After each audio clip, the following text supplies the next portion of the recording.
Hello everyone, welcome you all to maths classes. आज हम class 10th maths chapter 3 जो कि हमारा है linear equations in two variables.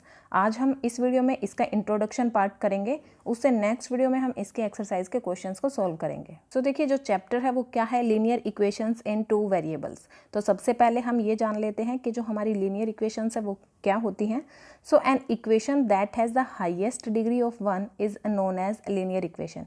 यानी कि वो इक्वेशन जिसकी जो हाईएस्ट डिग्री हो वो क्या हो, 1 के इक्वल हो, तो वो इक्वेशन हमारी लीनियर इक्वेशन हो जाती है। अब देखिए, हाईएस्ट डिग्री क्या होता है। हमने एक इक्वेशन ले ली 2x² plus 3x plus 2 is equal to 0 and इसमें हमसे पूछ लें कि हाईएस्ट डिग्री क्या है, तो हमें क्या करना है, जो वेरिएबल है हमें उसकी पावर्स को देखना है। अब देखिए, यहाँ पे पावर 2 है एंड इसमें पावर 1 है एंड इसमें हमारे पास कांस्टेंट में वेरिएबल की जो पावर है वो 0 रहती है।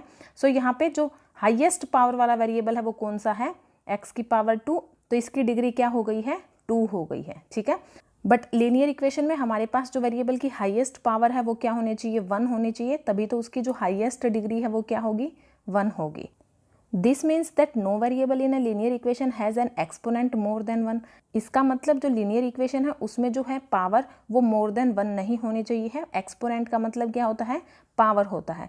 The graph of a linear equation is always forms a straight line. अगर हम इसको ग्राफिकली रिप्रेजेंट करते हैं लीनियर इक्वेशन को, तो उसका जो ग्राफ निकल के आएगा वो एक स्ट्रेट लाइन निकल के आएगा। ठीक है, सो कुछ एग्जाम्पल देखिए, यहाँ पे हमारे पास कुछ इक्वेशंस हैं एंड हमें बताना है कि वो लीनियर इक्वेशन है या नॉन लीनियर। सो देखिए, यहाँ पे y is equal to 8x minus 9। अब यहाँ पे जो वेरिएबल है हमारे पास वो क्या है, y है एंड x है, दोनों में पावर हमारी 1 है, दैट मीन्स ये क्या है, हमारी लीनियर इक्वेशन है। नेक्स्ट है हमारे पास y is equal to x² minus 7। So यहाँ पे देखिए, वेरिएबल की इसमें पावर 2 आ गई है, दैट मीन्स ये हमारी नॉन लीनियर इक्वेशन है, इसको हम लीनियर इक्वेशन नहीं कहेंगे क्योंकि यहाँ पे वेरिएबल की पावर 2 है। नेक्स्ट हमारे पास √y plus x is equal to 6। तो ये यहाँ पे देखिए, यहाँ पे y की जो पावर है वो 1/2 है, सो ये भी हमारी लीनियर इक्वेशन नहीं है। ठीक है, नेक्स्ट है हमारे पास y प्लस 3x माइनस 1। यहाँ पे वेरिएबल की जो पावर है वो 1 है, दैट मीन्स ये हमारी लीनियर इक्वेशन है। एंड नेक्स्ट है हमारे पास equation y² minus x is equal to 9। तो यहाँ पे वेरिएबल की पावर 2 है जो कि हमारी नॉन लीनियर हो जाएगी इक्वेशन। तो अभी हमने देखा लीनियर इक्वेशन क्या होती है, अब हम देख लेते हैं linear equations in one variable हमारा क्या होगा। So the linear equation in one variable is an equation which is expressed in the form of ax plus b is equal to 0। यानी कि वो लीनियर इक्वेशन जिसमें हमारे पास जो है वेरिएबल एक ही हो, तो वो क्या हो जाएगी, हमारी linear equation in one variable. So यहाँ पे देखिए, ये इसकी स्टैंडर्ड फॉर्म है, क्या है, ax plus b is equal to 0। यहाँ पे वेरिएबल हमारा ओनली वन वेरिएबल है जो कि है x, दैट मीन्स ये हमारी क्या है equation, linear equation in one variable. So यहाँ पे देखिए, जो a और b हैं वो क्या है, हमारे 2 इंटीजर्स हैं, या फिर आप इनको रियल नंबर बोल सकते हो। जो a और b रहेंगे वो हमारे क्या रहेंगे, रियल नंबर रहेंगे। एंड x हमारे पास वेरिएबल है and has only one solution, तो इसका जो है सिर्फ एक ही सॉल्यूशन निकल के आएगा। ठीक है, जैसे कि आप ये देखिए, ये हमारे पास एक लीनियर इक्वेशन है 2x plus 3 is equal to 8, क्योंकि इसमें एक ही वेरिएबल है। ठीक है, अब यहाँ पे इसका सॉल्यूशन निकालोगे तो यहाँ पे हो जाएगा हमारे पास 2x इज इक्वल टू, अब ये 3 जो है हमारा राइट हैंड साइड जाएगा। So 2x is equal to 8 minus 3 क्या हो जाएगा, 5 एंड x की वैल्यू हमारी क्या आ गई, 5/2। सो देखिए, इस इक्वेशन का सिर्फ एक ही सॉल्यूशन निकल के आएगा। सो नेक्स्ट है हमारे पास linear equations in two variables. अब देखिए, linear equations in one variable में वन वेरिएबल होगा and linear equations in two variable में हमारे पास 2 वेरिएबल्स होंगे। सो देखिए, an equation is said to be linear equation in two variables if it is written in the form of ax plus by plus c is equal to 0। यानी कि जिसमें हमारे पास 2 वेरिएबल्स हैं जिस इक्वेशन में, वो हमारी क्या हो गई है, linear equations in 2 variables. And यहाँ पे हमारी इसकी जो स्टैंडर्ड फॉर्म होती है वो क्या होती है, ax plus by plus c is equal to 0। देखिए, यहाँ पे 2 वेरिएबल हैं x और y and a b c हमारे यहाँ पे क्या है, रियल नंबर्स हैं एंड कोफिशिएंट x का और y का कोफिशिएंट क्या है, x का हमारे पास a है एंड y का कोफिशिएंट हमारे पास b है। Are not equal to 0 and ये हमारे 0 के इक्वल नहीं होने चाहिए, ना तो a 0 के इक्वल होना चाहिए ना ही b 0 के इक्वल होना चाहिए। क्यों, क्योंकि अगर हमारे पास a 0 के इक्वल हो गया तो हमारे पास इक्वेशन क्या आएगी, by plus c is equal to 0, जो कि हमारी क्या हो जाएगी, linear equation in one variable. Other examples देख सकते हो आप इनके, 10x plus 4y is equal to 3 and minus x plus 5y is equal to 2। तो ये दोनों एग्जाम्पल हैं हमारे इसके। ठीक है, नेक्स्ट टॉपिक है हमारा pair of linear equations in two variables. Pair of linear equations in two variables का मतलब क्या है, जब हमारे पास दो पेयर हों किसके, linear equations in two variables के, यानी कि दो लीनियर इक्वेशंस होनी चाहिए हमारी टू वेरिएबल्स की। Two linear equations in the same two variables are called a pair of linear equations in two variables. यानी कि दो लीनियर इक्वेशंस जिसमें हमारे पास सेम टू वेरिएबल्स हैं, जैसे कि आप देख सकते हो इसकी स्टैंडर्ड फॉर्म देखिए, a1x plus b1y plus c1 is equal to 0। Second a2x plus b2y plus c2 is equal to 0। यहाँ पे देखिए सेम हमारे पास वेरिएबल्स है दोनों में x और y, and a1 b1 c1 a2 b2 c2 ये हमारे क्या है, रियल नंबर्स हैं, ठीक है।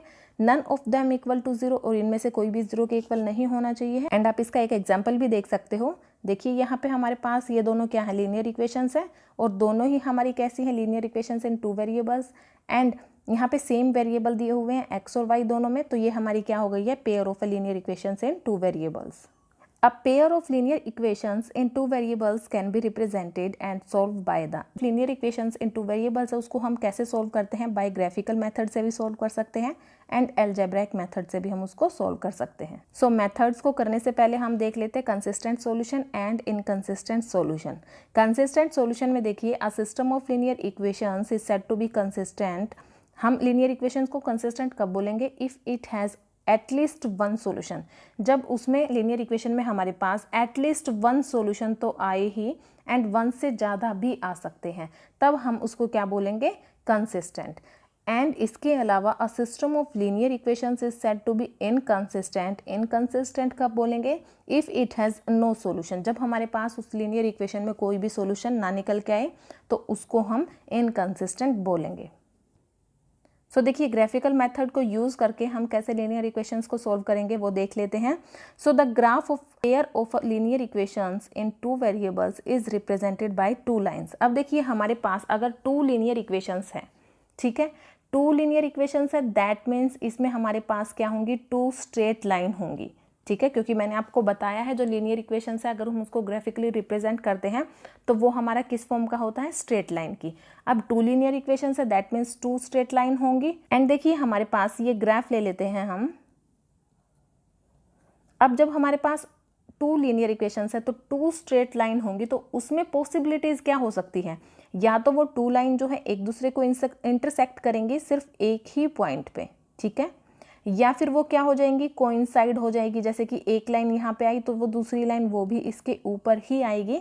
कोइंसाइड क्या होता है, two lines that lie exactly on top of each other, यानी कि वो दो लाइन जो एग्जैक्टली एक दूसरे के ऊपर हो। थर्ड केस हमारा क्या हो सकता है, वो जो दो लाइन है वो हमारी क्या हो, पैरेलल हो, ठीक है। अब यहाँ से हमारे थ्री केसेस जो हैं वो अराइज होते हैं, इनको हम वन बाय वन डिस्कस करते हैं। सो फर्स्ट देखिए, if the lines intersect at a point then that point gives the unique solution of the two equations। यानी कि जब हम पेयर ऑफ लीनियर इक्वेशंस को सॉल्व करेंगे एंड वहाँ से हमारे पास क्या आएंगी, टू लाइंस निकल के आएंगी। एंड फर्स्ट केस हमने देखा था कि वो जो टू लाइंस है अगर वो एक पर्टिकुलर पॉइंट पे लाई कर रही हैं, इंटरसेक्ट कर रही हैं, जैसे कि देखिए यहाँ पे ये एक पर्टिकुलर पॉइंट पे इंटरसेक्ट कर रही हैं, दैट मीन्स इसका जो सॉल्यूशन होगा वो क्या होगा, यूनिक सॉल्यूशन होगा इसका, यानी कि सिर्फ एक ही सॉल्यूशन होगा, इस सॉल्यूशन के अलावा उसका कोई और सॉल्यूशन निकल के नहीं आएगा, ठीक है। In this case the pair of equation is consistent. अब मैंने कंसिस्टेंट भी बताया था जब हमारे पास किसी लीनियर इक्वेशन में हमारे पास अगर एटलीस्ट वन सॉल्यूशन हो। अब देखिए यहाँ पे सिर्फ एक सॉल्यूशन है, दैट मीन्स ये क्या हो गया, कंसिस्टेंट हो गया हमारा, ठीक है। सेकेंड केस देखिए, इफ द लाइन्स कोइंसाइड, यानी कि अगर वो लाइन एक दूसरे के ऊपर हैं, ठीक है, तो हमारे पास क्या होगा, then there are infinite many solution, तो हमारे पास इनफाइनाइटली मैनी सॉल्यूशन होंगे, देखिए बहुत सारे सॉल्यूशन हमारे पास निकल के आएंगे। तो in this case the pair of equation is dependent और कंसिस्टेंट, यानी कि इस केस में भी हमारे पास ये क्या रहेगा, कंसिस्टेंट रहेगा। एंड यहाँ से हमारे पास इनफाइनाइटली मैनी सॉल्यूशन होंगे। Infinitely many solution that means one solution से ज़्यादा सॉल्यूशन हो गए। एंड मैंने आपको कंसिस्टेंट में बताया था अगर हमारे पास एटलीस्ट वन सॉल्यूशन, यानी कि वन सॉल्यूशन हो एंड वन से ज़्यादा भी हो तो उसको हम क्या बोलेंगे, कंसिस्टेंट बोलेंगे। एंड थर्ड देखिए हमारे पास, if the line are parallel then the pair of equation has no solution, यानी कि जो हमने थर्ड केस डिस्कस किया था कि अगर वो दोनों लाइन हमारी पैरेलल हो जाती हैं तब इसमें देखिए ये कहीं भी इंटरसेक्ट नहीं करेंगी, ठीक है, क्योंकि पैरेलल क्या होता है, जब हमारे पास टू लाइन क्या हों, ऐसे हों, सेम डिस्टेंस पे हों, इनका जो डिस्टेंस है वो सेम रहे, तो ये हमारी दोनों लाइन क्या होगी, पैरेलल हो गई। दैट मीन्स ये कहीं भी हम जो है एक दूसरे को इंटरसेक्ट नहीं करेंगी। इसको आप कितना भी एक्सटेंड करोगे तो इनका डिस्टेंस जो है हमेशा सेम रहेगा। तो इसमें देखिए, इसमें ये कहीं भी इंटरसेक्ट नहीं करेंगी, दैट मीन्स यहाँ पे हमारे पास कोई भी सॉल्यूशन नहीं होगा। एंड नो सॉल्यूशन में हमने डिस्कस किया था, उसको हम क्या बोलेंगे, इनकंसिस्टेंट। जब हमारे पास लीनियर इक्वेशन में कोई भी सॉल्यूशन ना निकल के आए तो उस सिस्टम ऑफ लीनियर इक्वेशन को हम क्या बोलते हैं, इनकंसिस्टेंट बोलते हैं। सो नेक्स्ट हम देख लेते हैं, let the two equations be. मान लीजिए हमारे पास ये दो इक्वेशन है, a1x plus b1y plus c1 is equal to 0, a2x plus b2y plus c2 is equal to 0। ठीक है, अब इन दोनों इक्वेशंस को आप कंपेयर कीजिए। अब एंड यहाँ पे आप देखिए relationship between coefficient of the pair of equations, यानी कि जो हमारे पास कोफिशिएंट है किसके, इन वेरिएबल्स के जो कोफिशिएंट है इनके बीच में जो रिलेशनशिप रहेगा वो देखिए। अगर हमारे पास a1 and a2 not equal to हो b1 अपॉन b2 के, दैट मीन्स अगर हमारे पास ये केस आ जाता है a1 upon a2 not equal है b1 अपॉन b2 के, ठीक है, यानी कि ये दोनों इक्वेशंस है और इनके जो वेरिएबल्स के कोफिशिएंट अगर वो हमारे पास नॉन इक्वल ना हो, उस केस में हमारे पास ग्राफ क्या निकल के आएगा, इंटरसेक्टिंग लाइंस, यानी कि वो एक पॉइंट पे इंटरसेक्ट करेंगे। एंड यहाँ पे नंबर ऑफ सॉल्यूशंस हमारे क्या रहेंगे, यूनिक सॉल्यूशन रहेगा। सिर्फ देखिए यहाँ पे एक ही सॉल्यूशन निकल के आएगा। और यहाँ पे कंसिस्टेंसी का देखते हैं हम, कंसिस्टेंसी ऑफ सिस्टम, यहाँ पे हमारे पास कंसिस्टेंट रहेंगी। सेकेंड केस में अगर हमारे पास a1 upon a2 is equal to b1 upon b2 and not equal to c1 upon c2, अगर ये केस आ जाता है तो हमारे पास वो ग्राफ क्या रहेगा, उसका ग्राफ हमारा पैरेलल लाइंस रहेंगी। एंड उसके जो सॉल्यूशन रहेंगे वो हमारा क्या हो जाएगा, नो सॉल्यूशन, क्योंकि पैरेलल में देखिए ऐसा कुछ ग्राफ रहेगा एंड ये कहीं भी इंटरसेक्ट नहीं करेंगे, दैट मीन्स ये नो सॉल्यूशन है। एंड इसकी जो कंसिस्टेंटी ऑफ सिस्टम होगा वो क्या होगा, हमारा इनकंसिस्टेंट होगा। थर्ड केस हमारे पास आ जाता है, अगर हमारे पास ये तीनों इक्वल आ जाए, यानी कि a1 upon a2 is equal to b1 upon b2 is equal to c1 upon c2, अगर ये हमारे पास ये दोनों कोफिशिएंट्स एंड जो कांस्टेंट टर्म है वो हमारे पास इक्वल आ जाती है, तो हमारे पास जो ग्राफ रहेगा वो क्या रहेगा, को इंसिडेंट लाइंस का। दैट मीन्स वो जो लाइंस होंगी वो एक दूसरे के ऊपर होंगी एंड इसमें जो सॉल्यूशंस होंगे वो हमारे इनफाइनाइटली सॉल्यूशन निकल के आएंगे एंड कंसिस्टेंटी ऑफ सिस्टम हमारा क्या रहेगा, वो कंसिस्टेंट रहेंगे। ठीक है, तो इसको भी आप ध्यान रखिए क्योंकि इसके थ्रू भी जो है आपके एग्जांपल्स, काफ़ी सारे एग्जांपल्स जो है एकदम से सॉल्व हो जाएंगे। आपको देखते ही पता चल जाएगा कि इसमें कितने सॉल्यूशंस निकल के आएंगे या फिर इसका ग्राफ कैसा होगा। ठीक है, नेक्स्ट हम देख लेते हैं अलजेब्राइक मेथड से हम कैसे सॉल्व करेंगे पेयर ऑफ लीनियर इक्वेशंस को। सबसे फर्स्ट मेथड हमारा क्या है, सब्स्टिट्यूशन मेथड। अब इस मेथड को समझते समझते हम यहाँ पे साथ में एग्जाम्पल भी लेके चलेंगे, उससे आपको और ज़्यादा क्लियर हो जाएगा। सो देखिए यहाँ पे हमारे पास टू लीनियर इक्वेशंस हैं विद टू वेरिएबल्स, तो कुछ स्टेप्स को फॉलो करना है इस सब्स्टिट्यूशन मेथड में। सो स्टेप फर्स्ट क्या रहेगा हमारा, स्टेप फर्स्ट में हम करेंगे we have to choose any one equations and find the value of one variable in terms of other variable, यानी कि हमें उनमें से x या y उन दोनों में से एक वेरिएबल को चूज कर लेना है।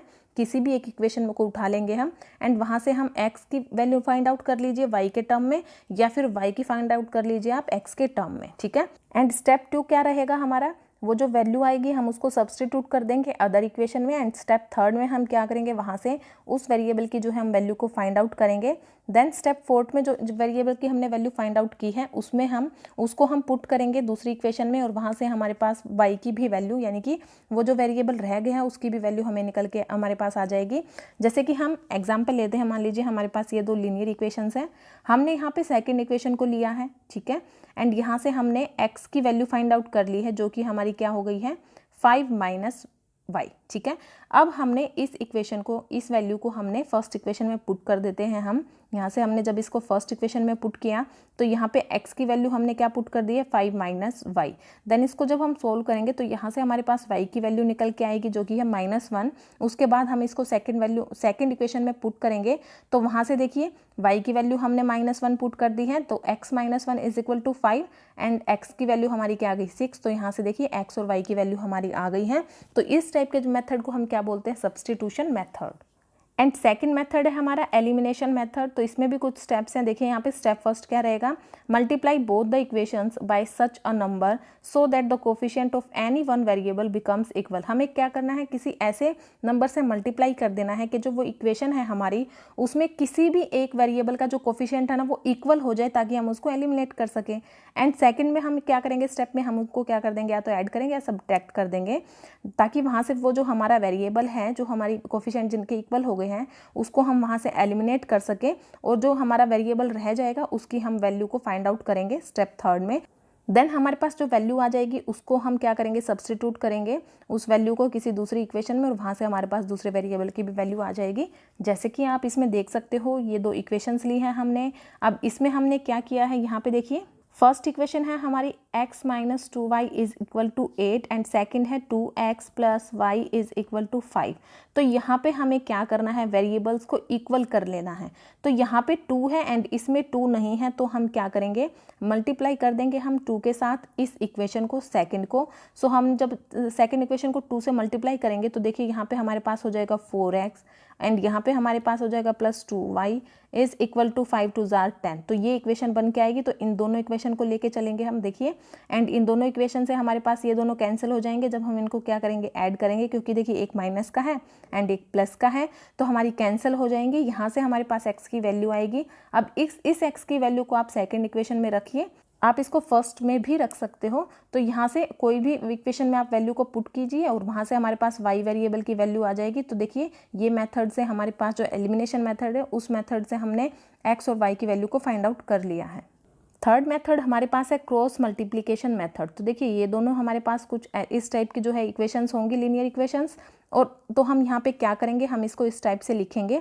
हम लिखेंगे सबसे पहले तो हम y के कोफिशिएंट लिखेंगे दोनों के, b1 b2। देन उसके बाद हम लिखेंगे c1 c2 कॉन्स्टेंट टर्म को। उसके बाद हम x के कोफिशिएंट को लिखेंगे x1 a1 a2 and then उसके बाद दोबारा से हम y के कोफिशिएंट को लिखेंगे b1 b2। अब हम यहाँ पे एरो का साइन लगाएंगे कुछ इस तरीके से, ठीक है। एंड यहाँ पे आप लिख लीजिए x एंड यहाँ पे आप लिख लीजिए y एंड यहाँ पे आप लिख लीजिए 1। अब देखिए x लेंगे हम, ठीक है, x लिया, अपॉन अपॉन में हम क्या लिखेंगे, इन दोनों को लेके चलेंगे। सो हम इनके मल्टीप्लाई करेंगे b1 इंटू c2, माइनस का साइन लगाएंगे, then b2 into c1।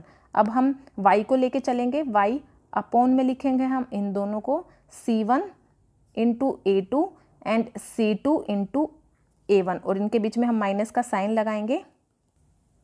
Then देखिए 1 अपॉन, अब इन दोनों को लेके चलेंगे, a1 into b2 minus a2 into b1, ठीक है। इस तरीके से हम इसको सॉल्व करेंगे। सो एग्जाम्पल के थ्रू देख लेते हैं हम। सो देखिए इस एग्जाम्पल को देखिए, ये हमारी क्या है, दो लीनियर इक्वेशंस हैं। हम यहाँ पे पहले तो हम कंपेयर कर लेते हैं। a1 हमारे पास यहाँ पे 1 है, b1 माइनस 3 है एंड c1 हमारे पास यहाँ पे 3 है, a2 हमारे पास यहाँ पे 3 है एंड b2 हमें -6 दिया हुआ है एंड c2 हमारे पास -12 है। अब हम इसमें जैसे हमने ये फाइंड आउट किया है उसी तरीके से हम इसको भी रखेंगे। देखिए b1 एंड b2 के कोफिशिएंट रखेंगे पहले, जो कि हमारे पास -3 एंड -6, तो हमने रखा -3 एंड -6। देन c1 c2 रखेंगे जो कि है -3 एंड -12। देन हम a1 a2 के रखेंगे, उसके बाद हम b1 b2 के वैल्यूज़ को हम रखेंगे। सो अब देखिए इनको सोल्व कैसे करेंगे। सबसे पहले हम इसको लिखते हैं x upon -3 into 12 and minus, फिर यहाँ से -6 इंटू -3। देन उसके बाद हम लिखेंगे y upon -3 into 3 minus -12 into 1, ठीक है। Then 1 upon 1 into -6 -3 into -3। अब इसको सोल्व करोगे तो हमारे पास क्या आ जाएगा, x upon 18 is equal to y upon 3 is equal to 1 upon 3, ठीक है। अब यहाँ से हमारी जो x की वैल्यू है वो क्या आएगी, x की वैल्यू हमारी 18 अपॉन ये जो है 3, जो कि कट के क्या हो जाएगा 6, एंड y की वैल्यू हमारी क्या आएगी 3 अपॉन 3 कट के क्या आ जाएगी 1। तो x की वैल्यू 6 आई है एंड y की वैल्यू हमारे पास 1 आई है।